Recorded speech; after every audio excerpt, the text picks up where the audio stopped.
Hello and welcome back to Daily Buying Tips. I'm Dean Berman from Berman Buys. Today we're going to talk about how to not be gazumped. So what is gazumping? Gazumping, in my opinion, is when you've made an offer, it's been accepted, and all of a sudden, when you're about exchanging the contract, someone else has made a slightly better offer or higher offer, and that's been accepted, exchanged, oftentimes without you even knowing.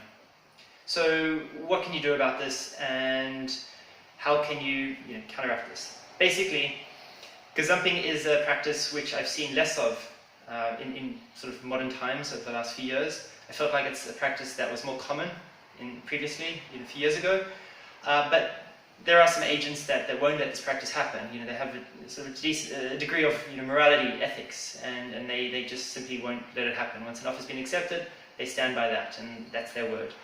But there are some agents out there, unfortunately, that might not have the same morality and decide, okay, we want to get the best price for our seller, which totally makes sense. However, it does leave a bit of a bitter taste in your mouth, and it does leave buyers very disheartened and obviously upset, whereby they're on a high, they've got their offer accepted, they're ready to buy the property they really like, and all of a sudden, bang, it's gone from beneath them.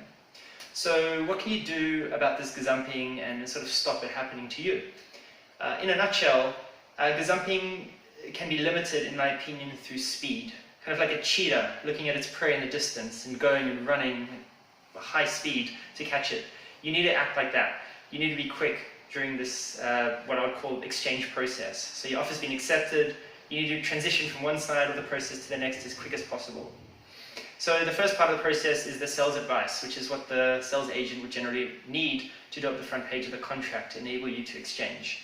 So that sales advice details things such as your name, your residential address, basic contact details, and your solicitor details. And that will go on the front page of the contract. And next, very important, is actually the exchange. So once the contract's been done, then you can do the exchange. And the exchange, there's really two forms of exchange. There's a conditional exchange and an unconditional exchange. The majority of exchanges are conditional, i.e. you have, say, a 5-day cooling off period, in which case you'll sign the contract, you'll pay generally 0.25% deposit, and the property will exchange. The other form of exchange is an unconditional exchange, whereby you generally pay whatever was agreed upon as a deposit, either 5 or 10%, and then you will sign the contract, and the property will exchange unconditionally, no cooling off, so straight away it's exchanged. Both of these methods will stop you being gazumped. So now you have a little bit of peace of mind knowing what to do to not being gazumped. It's basically speed and trying to get through that exchange process as quick as you can.